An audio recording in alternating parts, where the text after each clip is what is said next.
Hoje nós vamos falar de um tema muito importante para o entendimento do próprio ser humano e da sua própria criação, de toda a antropogênese. Antropos quer dizer homem e gênese, criação. Hoje nós vamos falar dos mistérios da reprodução e você vai ver que todo o processo da reprodução é muito diferente do que aquele que nós aprendemos nas escolas tradicionais. A reprodução humana é uma reprodução muito mais abrangente, muito mais ampla do que a gente aprende normalmente. Todo o processo de reprodução humana abarca, insere todo o conhecimento de todas as reproduções. Existe a reprodução química, a reprodução mineral, existe a reprodução vegetal, a reprodução animal e a própria reprodução humana como todo um complexo que a própria lei que imprime a evolução, que é a lei da evolução e que rege todas as experiências evolutivas, permite então, dentro de uma continuidade das experiências evolutivas, criar as espécies. Aí temos inserida a hereditariedade também. Existe a hereditariedade mineral, a hereditariedade vegetal, a hereditariedade animal e a hereditariedade humana. E a hereditariedade nada mais é do que o princípio divino que mantém a experiência dentro de um certo padrão, dentro da própria experiência em si, fazendo com que ela não se desvirtue e ela não modifique em cima daquele projeto dentro da própria evolução. Assim, nós temos a hereditariedade mineral que está expressa pelas famílias químicas, ou seja, aqueles sais que pertencem ao mesmo elemento químico sempre vão pertencer àquele elemento químico. Eles não vão mudar de elemento, ou seja, a própria linha química, a família química, elemento químico determinam a hereditariedade nas experiências evolutivas, nas próprias reações químicas. Através da semente, que é o agregado de volta à forma que nós temos no reino mineral, está garantida também a hereditariedade. De banana, através de sua semente, só volta a banana. Da maçã, volta a maçã. Do abacaxi, volta abacaxi. Ou seja, a semente, ela tem dentro de si o próprio princípio da hereditariedade ou de volta à forma para garantir a experiência daquele fruto, daquele vegetal, daquela experiência que está sendo processada. E temos também a volta à forma, a experiência da hereditariedade através do sêmen animal. Ou seja, o esperma do macho, ao fecundar um óvulo da fêmea, forma uma célula. E desta célula, a volta que vai acontecer está garantida pela hereditariedade de algo da mesma experiência, de algo da mesma espécie. Ou seja, de jacaré, volta jacaré, nasce jacaré, de urso, nasce urso, de pato, nasce pato, de galinha, nasce galinha, e não tem outro jeito. E através também da própria experiência humana, do sêmen humano, do espermatozoide humano fecundando um óvulo, vai voltar a experiência humana da mesma linhagem, da mesma linha evolutiva. De um casal de chineses, volta um chinês. De um casal de raça negra, nasce alguém de raça negra. De uma determinada raça, nasce o elemento daquela raça. Então, isso tudo liga-se à própria hereditariedade. E esta hereditariedade, a própria evolução, é impressa no processo global, na manifestação de todos os reinos e principalmente no reino humano que nós vamos falar hoje, porque o tema do nosso programa hoje é mistérios da reprodução. Então, a hereditariedade, a experiência, tudo isto passa através do processo da reprodução. E, como nós sempre falamos, nós temos 5 raças mães. Tivemos uma primeira raça mãe chamada de adâmica, uma segunda chamada de hiperbórea, uma terceira chamada de lemuriana, uma quarta chamada de atlante e a quinta, a atual, que toda a humanidade pertence, nós chamamos de raça mãe ariana. E vale lembrar novamente que o contexto, este termo de raça mãe, quer dizer estado de consciência e nada tem a ver com o conceito normal de raça, como as pessoas entendem. Então, na raça adâmica, nós começamos uma reprodução de um processo bem diferente do que a maioria das pessoas pensam. Na raça adâmica, nesta fase que começou há 1.664.501.100 anos atrás, que foi o início da humanidade, e esse início da humanidade começou com a raça adâmica, nós começamos a ter a reprodução que era conhecida como assexuada. A nossa reprodução humana naquela fase inicial, na raça adâmica, era sem sexo, ou seja, assexuada. E no início tivemos uma primeira fase de reprodução através das projeções mentais. Por isso que nós éramos chamados de filhos do yoga, filhos do poder de criar pela mente, que nós chamamos no ocultismo de Kriya Shakti. Kriya Shakti é o poder de criar mentalmente. Os primeiros protótipos dos seres humanos tinham aspectos, formas minerais, exatamente como os minerais, enormes, muito grandes, com cerca de 50 metros de altura, representava então as primeiras espécies humanas. E a reprodução era feita nesta primeira fase através de projeções mentais. Nós éramos apenas formas, pensamentos que eram densificadas fisicamente pelo poder hierárquico dos anjos criadores, conhecido como Kriya Shakti. E nós então, como enormes balões, assemelhando-se às formas minerais, rodávamos para lá e para cá ao redor da Terra. No Polo Norte, que onde começou essa experiência evolutiva, e na primeira solidificação, porque a Terra foi se solidificando. Nós estávamos nessa época, eu estou falando de 1.664 bilhões de anos atrás, numa época com altíssimas temperaturas da Terra, valendo lembrar que a Terra nada mais é do que um pedaço do Sol que se destacou e foi esfriando. E nesse esfriamento foi acontecendo a experiência. E o primeiro ponto que se congelou na Terra é onde hoje corresponde o Polo Norte, só que estava numa outra posição em relação ao globo Terra. E formou aquilo que nós chamamos de Pushkara, ou 7 promontórios, 7 cabos centrados com uma montanha conhecida como Monte Meru, de onde nasceu toda a humanidade. Então, a primeira reprodução que nós tivemos como seres humanos dentro do processo antropogenético, ou na gênese da criação humana, foi através das projeções mentais. Daí, os textos de Helena Petrovna Blavatsky do ocultismo chamarem a humanidade inicial, os adâmicos, de filhos do yoga. Depois, nós partimos para o segundo processo de reprodução humana, que foi o processo conhecido como cissiparidade. Cissiparidade ou então fissiparidade. Fissiparidade ou cissiparidade significa reproduzir pela divisão do próprio corpo. Seria pegar um corpo e dividir em 2 porções iguais. Então nós começamos numa segunda fase, ainda na raça adâmica, a um processo de reprodução conhecido como cissiparidade. Inicialmente, aquela forma pensamento dos filhos de yoga se dividia em 2 e dava origem então a 2 seres vindos de uma mesma essência, de um mesmo ser. Este foi o princípio de reprodução humana por cissiparidade, partindo de projeções mentais. As primeiras foram projeções mentais. Começaram a ser projetadas na primeira fase um ser, depois desse um ser, mais outros 6, dando 7 seres. E neste processo centenário foi criada a primeira humanidade. E depois nós partimos pela cissiparidade, ou seja, pegavam essas formas maiores que se dividiam em 2 e davam origem ao seu descendente, ou seja, um processo de reprodução. Este processo evolutivo na raça adâmica, nós tínhamos a forma como formas, pensamentos densificadas no nível da matéria física como nós estamos, porém reproduzindo as formas minerais, e as formas mais bonitas que a gente adquiriu nesta fase adâmica eram formas de cristais. Isto é muito misterioso, mas é o que acontece. E como sequela, como consequência de todo esse processo da cissiparidade que eu falei, nós temos o processo atual que existe através da biologia de inúmeros protozoários, ou seres unicelulares do sub-reino animal, que eles são formados de uma única célula. Por exemplo, a ameba, que todo mundo conhece. A ameba, quando a gente não retira a ameba inteira de dentro de uma pessoa, quando ela não expele, aquele pedaço que fica dentro dela faz surgir uma outra. É o caso da tênia, é o caso de todos estes conhecidos protozoários. E a ameba, ela representa então um ser unicelular que, ao se dividir, já dá 2 seres. Então a reprodução sexual da ameba é simplesmente uma quebra, uma divisão daquela célula que dá origem a 2 células, uma individual em relação à outra. Esse processo foi o processo inicial na raça adâmica. Repetindo, iniciou-se com o processo de projeções mentais, formas, pensamentos similares a cristais, similares a pedras, similares a rochas, e o mais evoluído eram os cristais, que depois foram se dividindo por cissiparidade em 2 seres. Aí é a mesma coisa que uma reprodução sexual, por exemplo, de uma rocha. Como é que ela é feita? É com martelo. A gente pega uma rocha, quebra em 2 pedaços, então nós temos a cissiparidade. São 2 rochas agora. Então é uma reprodução muito primitiva que existe e que é praticada ainda hoje nas próprias pedreiras, que são a reprodução de uma pedra maior em pedras menores. Gradativamente, este processo se transmutou, este processo da cissiparidade, ainda na raça-mãe adâmica, naquilo que a gente conhece como gemulação ou gemulação, ou seja, a reprodução de um broto ou abrotação. E isto então foi uma fase superior na fase final da raça adâmica. Ou seja, seja, existia como que um broto, como que uma gêmula, como que um cerne, como que um embrião, do qual nascia um outro ser. Isto foi toda a experiência de reprodução na primeira fase da evolução nossa, conhecida como raça-mãe adâmica. Depois, nós tivemos numa segunda fase evolutiva, que foi a segunda raça-mãe hiperbórea, um processo de reprodução mais complexo, mais diferentes. Nós começamos a ter a reprodução já não mais assexuada por cisparidade, mas assexuada por gemulação, ou seja, criava um broto e daquele broto existia o crescer daquele ser. Na segunda raça-mãe, nós ganhamos um segundo corpo, ou seja, na fase hiperbórea, nós ganhamos o corpo vital. E o corpo vital, ele permite a vida, ele permite o crescimento. Então, aquele processo da cisparidade da primeira raça-mãe, quando na segunda raça-mãe hiperbórea ocorria por cisparidade a divisão ou a reprodução por divisão do ser humano em plasmação, o que acontecia então? Os pedaços menores cresciam. Aí deu origem àquilo que a gente conhece como descendência. Ou seja, quando havia cisparidade, ela quebrava ou separava um pedaço pequeno. E como tinha o agregado vital, esse pedaço pequeno daquela matéria manifestada crescia. Então é a fase dos assexuados por cisparidade com crescimento. Isto aconteceu no início, bem no começo da segunda raça-mãe, que nós chamamos de raça-mãe hiperbórea. Depois, numa outra fase da raça-mãe hiperbórea, nós tivemos aqueles nascidos de exudatos, ou nascidos do suor. Aquele material vital que envolvia o material físico, que corresponde ao nosso corpo etérico atual, ao corpo etérico que as plantas têm, que os animais têm e que o homem tem, representava aquele material etérico, aquele agregado etérico, uma espécie de um suor, uma espécie de um exudato. E esse exudato, ao escorrer como verdadeiras gotas de suor, iam se acumulando na parte inferior da experiência, formando um ovo. Então, isto deu origem aos nascidos do ovo, aos nascidos do exudato. E este ovo nada mais era do que uma grande gota desse material vital que, escorrendo deste corpo vital que envolvia o corpo físico, nesta fase primordial de plasmação do ser humano, até formar uma grande gota. Então, aí nasceu aquele ovo que caía externamente, e desse ovo nascia, então, por reprodução, o outro ser humano. Então, aí começou todo um processo de nascidos do suor, nascidos de exudatos, que deu origem ao processo de nascimento ovíparo, ou do ovo. E nesta fase, o ser humano, ele tinha dois corpos, o corpo físico e tinha o corpo vital que envolvia o corpo físico. E as formas que a gente tinha eram formas típicas de vegetais. Então, desde os vegetais mais simples, como o capim, que é um vegetal de uma folha, até formas grandes, como verdadeiras árvores. Então, nós tínhamos nessa época 30 metros de altura, mais ou menos, já que na primeira fase adâmica tínhamos 50 metros de altura, houve uma redução de altura.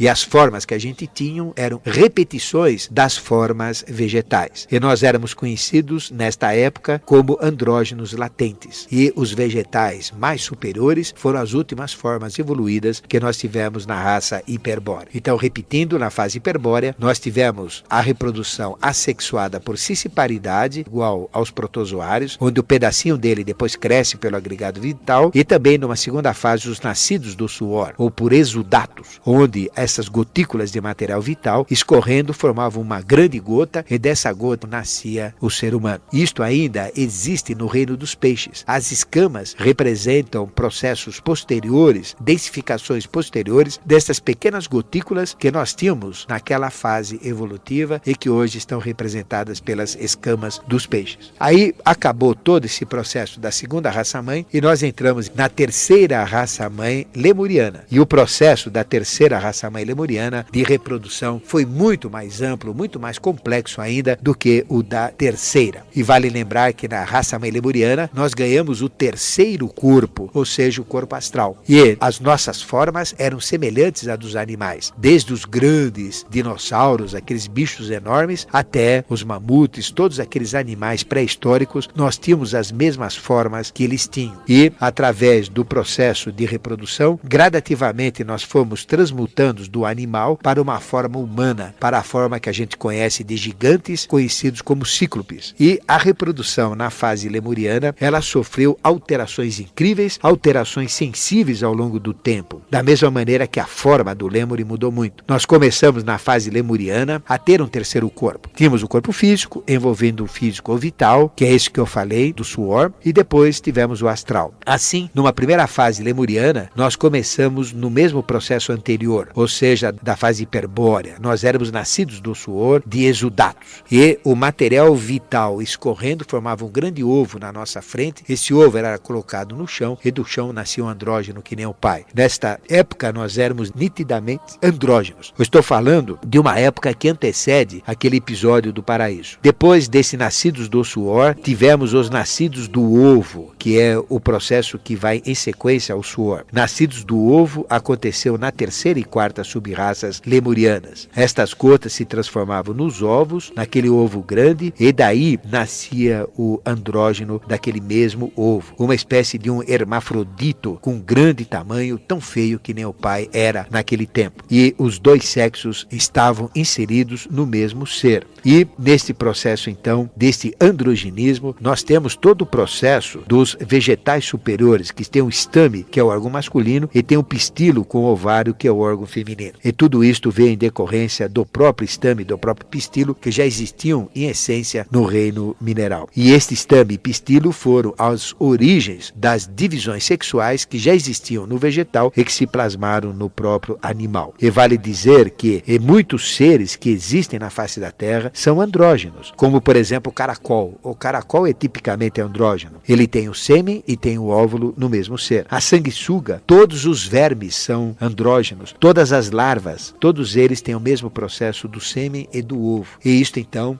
traz na lembrança os primórdios da reprodução humana. E estes seres, nesta segunda fase, nesta terceira raça-mãe lemuriana, eram aqueles conhecidos na tradição oculta como os hermafroditas, desenvolvidos enormes. E depois, dentro desse processo de nascidos do ovo, começou dentro de um ovo nascer o macho e dentro de um mesmo ovo nascer a fêmea. Aí começou todo um processo já de separação dos sexos, como acontece nas abelhas. Para entender o processo da reprodução na fase lemuriana, onde todos nós éramos andrógenos, era o Adão andrógeno, sem a Eva ainda, nós temos aqui como exemplo a própria abelha. A abelha, quando ela vai botar o ovo, a abelha rainha, e entra numa casinha folgada, ela põe o ovo, daquele ovo nasce um zangão. Quando ela entra numa casinha apertada, ela aperta a espermateca, que é uma bolsinha que ela tem do lado dela, que o zangão encheu de espermatozoides quando ele fecundou a rainha e morreu em seguida. Então ela apertando aquela bolsinha, junto com o ovo, ela coloca também o princípio masculino que ela tem como andrógena, que ela põe o ovo e tem o sêmen. Então deste ovo fecundado nasce uma operária. Aí vem todo o processo no metabolismo da rainha, gerar o zangão, gerar também a operária. E o processo naquela fase lemuriana era muito similar a isso que eu falo. E na terceira fase lemuriana, nós tivemos propriamente a reprodução sexual. Isto aconteceu na quinta, sexta e sétima subraça lemuriana. Aconteceu no episódio Taracamaia, Queda dos Anjos, que nós chamamos de expulsão do paraíso, onde o Adão andrógeno, que é este lêmure enorme, com 4,30 metros de altura, que punha através do seu próprio ovo, e desse ovo que saía externamente por ele, porque esse material vital escorria e vinha para a frente deste lêmure e formava então o ovo, e desse ovo nascia um outro andrógeno tão feio, tão esquisito como o próprio pai, e crescia pelo agregado vital. E nós tínhamos formas animais, e nesta época então nós éramos os andrógenos, e durante milhões de anos estes organismos foram se aperfeiçoando até chegar a uma separação propriamente dos sexos, como nós falamos, baseando-se no estame pistilo do vegetal, dos vegetais superiores. E nos últimos 18 milhões de anos da Lemúria, na experiência lemuriana, iniciou-se então a separação dos sexos. Os lêmures passaram a ficar dioicos ou diécios, que quer dizer que tem órgãos de reprodução masculino e órgão de reprodução feminino separados em seres distintos. E nas últimas fases da raça lemuriana, da terceira raça-mãe lemuriana, ou seja, na sexta e na sétima, é que a reprodução sexual se tornou universal. E aí vem todo o processo da separação dos sexos. Ou seja, na fase do paraíso, aquela fase que a gente vivia com os deuses, onde o Adão ficava sozinho, não existia só um Adão, mas existiam milhões de Adões, porque Adão é um padrão evolutivo. E o Adão era andrógeno, ele nascia dele mesmo, como a rainha de uma colmeia faz gerar um zangão e faz gerar uma abelha. É o mesmo processo que a gente tinha inserido dentro de nós. E depois, com a expulsão do paraíso, onde nós, com a queda das hierarquias, ganhamos a divisão mente e emoção, homem e mulher, então ganhamos o sexo. E ganhamos a separação dos sexos, onde o andrógeno passou a gerar um masculino, tipicamente masculino, e a gerar um ser tipicamente feminino também. E aí tem toda a história oculta desta reprodução. E o o que eu acabei de falar para vocês nada mais é do que uma somatória de todas as reproduções que existem. A reprodução por cisciparidade, por quebra no reino mineral, a reprodução por gemulação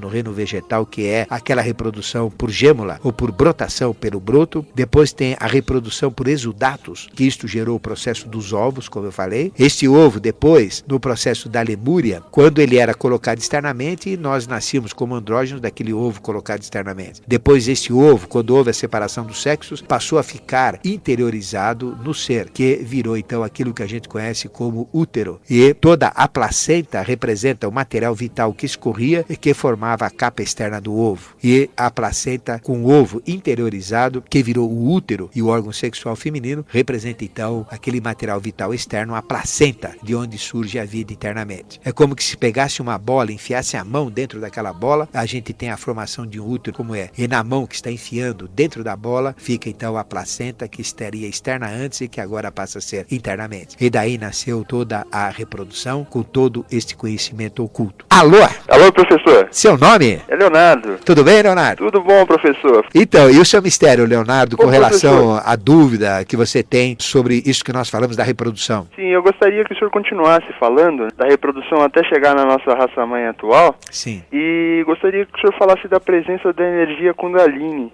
na reprodução humana. Bom, então nós vimos que naquele processo da raça adâmica, da Hiperbórea, na lemuriana principalmente, onde ocorreu a grande transformação da reprodução humana, nós já começamos a ter a reprodução sexual. Então, na época do paraíso, houve a separação dos sexos. E nós começamos a ter a humanidade dioica, ou a que é gerada por órgãos tipicamente masculinos num ser e tipicamente femininos no outro ser, que antes estavam simultaneamente e ao mesmo tempo no mesmo ser andrógeno. E para entender esse processo, nós exemplificamos a própria reprodução das abelhas. E vale lembrar que a abelha é um presente da quinta hierarquia de Vênus. E a separação dos sexos, a formação da raça dioica, ou da raça que houve o homem e a mulher, anteriormente andrógenos, foi provocado pela quinta hierarquia angélica por queda desta hierarquia no meio da humanidade. Então, na realidade, Adão e Eva são dois aspectos, o masculino e o feminino, do Adão andrógeno. Então, a humanidade não nasceu de um incesto, porque naquela época existiam milhões de Adões andrógenos, que foram se transformando gradativamente através desse processo de macho e fêmea, porque a gente era mais animal do que homem, em homem e mulher. E nós éramos nessa época enormes. E a reprodução sexual, embora já fosse dessa maneira, ainda era um pouco grosseira. E na continuidade da experiência da raça-mãe lemuriana, nós tivemos a raça-mãe Atlante. E na raça-mãe Atlante também já começou com todo um processo de reprodução sexual. Aí já era reprodução sexual. E a reprodução sexual, exatamente como nós conhecemos hoje, e o organismo sexual foi se amoldando, foi se ajustando, foi acompanhando o próprio tamanho evolutivo do Atlante, que era muito grande. Na época do paraíso, nós tínhamos 4,30 metros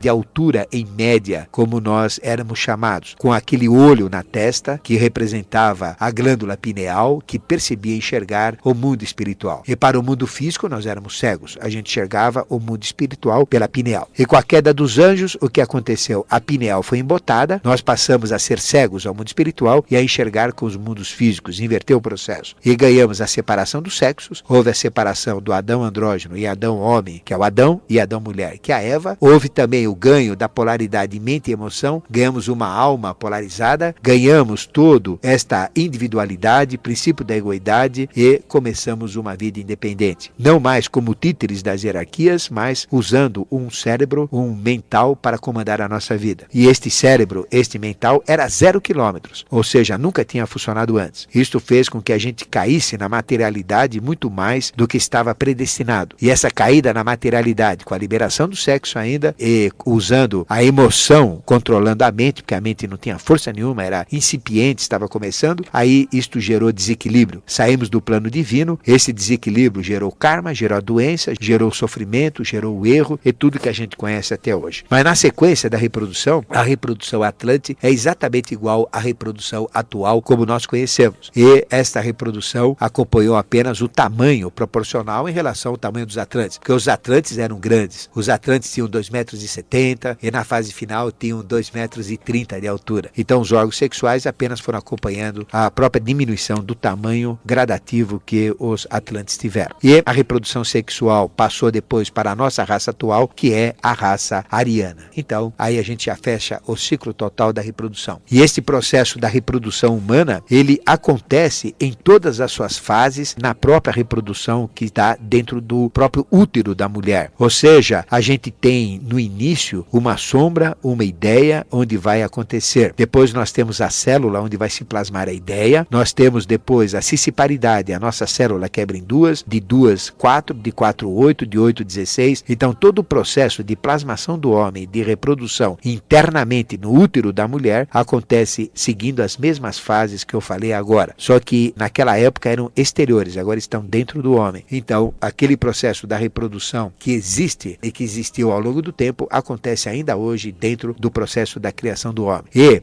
à medida que o feto vai se formando, ele parte de formas também minerais, como pedras, depois ele parte também para outras formas que são formas vegetais no início, e ele parte para formas animais e depois parte para formas hominais. Vale lembrar que em uma determinada época, o feto, em seus primeiros dias de plasmação, nas suas primeiras épocas, ou melhor, semanas, ele tem até o rabo, que depois ele entra para dentro do tronco e forma aquilo que a gente conhece como espinha dorsal. Então, a própria forma que o feto vai se plasmando no próprio útero da mulher em sua concepção, segue todas as formas que nós seguimos também quando éramos evoluídos. Só que era ao contrário, agora são minúsculas essas formas. Naquela época eram gigantescas. Houve uma inversão total do processo. Então, nesse processo nós temos a reprodução como um todo. A energia Kundalini é uma energia geodésica, genésica. É uma energia da Terra, geodésica, e uma energia genésica, ou da própria criação. Ou seja, a Kundalini é a força inteligente que plasma toda a matéria. É a força que permite criar o próprio ser humano. A reprodução humana, a reprodução animal, a reprodução vegetal e a reprodução mineral, ela acontece sempre por um processo também de Kundalini, que é a força inteligente que criou tudo o que existe. Existem duas forças cósmicas em termos de criação. Forhat, que cria em termos de ideia, ele cria a ideia, e Kundalini, que plasma ou cria fisicamente a ideia. Então Forhat é a força da ideação e Kundalini é a força da plasmação física, da criação propriamente dita. E é uma força também ligada às forças sexuais. Existem práticas onde a pessoa começa a entrar em contato com as forças sexuais. E nós temos uma força sexual conhecida como Ojas. E esta força Ojas, ela se transmuta em inteligência, em força inteligente, que determinadas linhas diagnósticos procuram fazer. Ou seja, o casal, ao chegar no ponto de clímax, no ponto de orgasmo, numa relação sexual, não descarrega aquela energia como uma descarga sexual através de prazer, mas transmuta aquela energia para o cérebro, transformando em inteligência. É uma prática onde a gente pode gradativamente, através das forças sexuais, através das forças genésicas que Kundalini tem, através de um dos seus aspectos que é Ojas, transformar esta energia Kundalini em inteligência. Aí vem Kundalini ligado ao sexo, aí vem esta força Kundalini transformada em força e inteligência, utilizando as próprias forças sexuais. Mas é um processo que nós, dentro de nossa iniciação eubiótica, não fazemos, porque é um processo que foge um pouco do natural. Ou seja, se Deus colocou o prazer dentro de uma relação sexual, é para que esse prazer ocorra e não seja transmutado. Mas à medida que a pessoa se espiritualiza, ela pode fazer isso. É lógico que existem riscos de dar uma dor de cabeça terrível, riscos dessa energia também se desvirtuar, e existem processos que usam essa energia para amarrar mais ainda a pessoa dentro da matéria. Ou seja, processos, por exemplo, de Kama Sutra, que são práticas, são exercícios que a pessoa faz, onde estas energias animalizam a pessoa e fazem com que ela se fixe mais no sexo do que usar o sexo para libertar em busca de uma espiritualidade. Existem os dois caminhos dentro de um mesmo princípio. Um caminho que prende a matéria e um caminho que liberta da matéria, sendo Kundalini a mesma força envolvida. Então a relação de Kundalini com relação à reprodução, ela é total. Kundalini é a força inteligente que permite a própria reprodução. É a força da reprodução, é a força inteligente que permite a plasmação e a criação de tudo. Então nós podemos dizer que reprodução é a própria expressão de Kundalini manifestada. Esta é a sua resposta. Um grande abraço a você e obrigado pela sua participação. E temos mais um ouvinte na linha. Alô?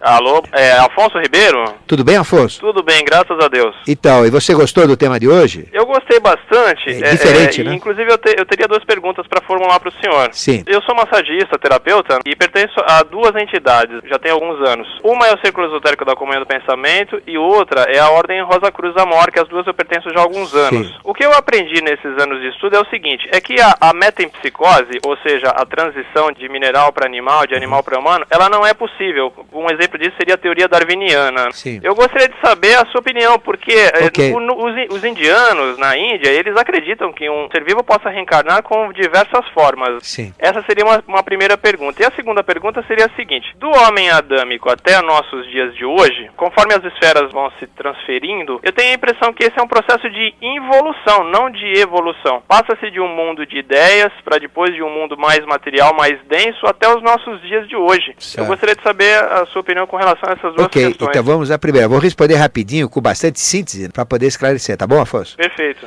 Bom, então vamos falar primeiro do Círculo Esotérico da Comunhão do Pensamento, é falar dos nossos grandes amigos. Eu mando um abraço aqui, um abraço bem apertado a todos os participantes do Círculo, deste movimento fantástico, consciencial, que nós, inclusive, sempre que possível, lá estamos dando palestras, um movimento espetacular que vale a pena vocês conhecerem. E também da MORC, da Ordem Rosa Cruz, formada por Christian Rosenkreuz, na época atual que trouxe à tona este movimento, mas que já existia na época do Egito Antigo, através dos próprios avataras manifestados na face da Terra e ligados aos mistérios de Luxor. Então nós temos a Ordem Amorque, esta Ordem Rosa Cruz milenar e que é reativada por Christian Rosenkreuz. Um aspecto mítico para muitos, mas real dentro dos conhecimentos iniciáticos, como expressão do próprio São Germano. E são dois movimentos importantíssimos. Agora, falar da metempsicose é a transmigração da alma. É um conceito grego muito antigo, onde, através da morte, quando o grego morria, ele ia para Campos Elíseos, que era um lugar onde ele poderia estudar, ele poderia se desenvolver, e um lugar assim muito interessante, onde ele não sofria, mas vivia muito bem naquela região. Se uma alma tinha pecados maiores, ia para Érebo, que era um lugar de expiação, de sofrimento, e se a alma se comportasse naquela região, ela voltava para Campos Elíseos, e de Campos Elíseos voltava à vida, por um processo da metempsicose, que quer dizer transmigração da alma. Então ela podia assumir a alma de um animal, de um vegetal ou de um ser humano, mineral não, é dizer, a vegetal, animal ou ser humano. Mas este é um processo de um conceito errôneo do entendimento das grandes verdades, porque na realidade a metempsicose, ela é entendida apenas como evolução, como processo de evolução da mônada, aí ela funciona, mas como um processo de reencarnação e volta à forma, não. O que existe é volta à forma, porque o mineral volta à forma pelas reações químicas, pela cristalização, por exemplo, some o cristal, recristaliza, ele volta na sua plenitude como era antes. O vegetal volta à forma pela semente, o animal volta à forma pelo óvulo e pelo sêmen, o óvulo fecundado com sêmen, e o homem volta à forma também pelo óvulo com sêmen. Então tudo volta à forma. Então reencarnação é um termo errôneo, porque mineral não tem carne e vegetal não tem carne. Mas a reencarnação ela é atribuída ao homem, mas ela atinge, por ser uma lei universal, os quatro reinos. Por isso que nós chamamos reencarnação como volta à forma. É a lei da volta à forma. É a lei dos ciclos. E o nosso ciclo é a volta à forma, que também é conhecida popularmente como reencarnação. Essa é a diferença. Agora, quanto ao fato de tudo vir do espiritual e depois se plasmar fisicamente, você achar que é uma involução, não é involução, porque evolução quer dizer dar voltas, é o processo de rodar. Nada no universo está parado, tudo está em movimento, tudo está rodando. A Terra gira, a Terra translada, o Sol gira, o sistema solar gira, a galáxia gira, tudo está em movimento. E evolução quer dizer isso, não tem nada parado, tudo está em movimento. E quando está em movimento, ele está sempre em progresso. A própria humanidade está em evolução, porque ela tem este processo partindo do zero, de um princípio da raça adâmica e chegar até a raça atual. Ela está mesmo evoluindo, porque o fato de existir como uma ideia, ela não existe materialmente. A gente não pode falar que o espiritual é evolução, não. A evolução é material. O espiritual é a ideia e a evolução é material. Espiritual é causa, espiritual é forrate. Evolução é efeito, evolução é Kundalini.